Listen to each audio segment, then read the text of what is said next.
Demand is hit a new all-time high, right? I mean, this is the daily peak power demand that we're talking about, and ties in, of course, nicely with what Ronak was talking about, and of course, the overall expectation that this is a sector which needs more investment, both on the thermal side and, of course, renewables as well. But the data first. Rachana is standing by with just that. Rachana, over to you. India's peak power demand hit a record high of 246 gigawatts on Wednesday. This comes at a time when the entire country is going through a heat wave. However, it's the northwest and central parts of the country that are most affected. But overall, including power shortage, peak power demand stood at a record high level of 246 gigawatts, up from last year's 242, which we witnessed in September. This year's initial expectation of peak power demand was around 236 gigawatts, but was later revised to 260 by the Power Ministry.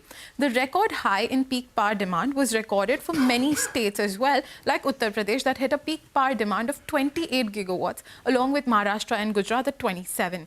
Delhi, that also recorded highest temperature ever yesterday, saw a peak power demand of over 8,000 megawatts, surpassing its expected limit of 7,000.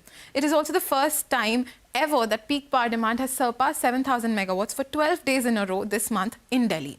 Rising power demand has also had an effect on coal stocks as well.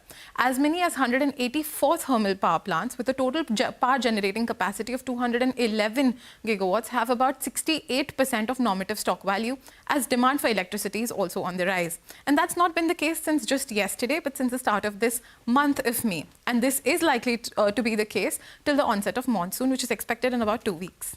Okay, and we're watching the onset closely. Rachana, thanks very much for that. This is veteran investor Mark Moore.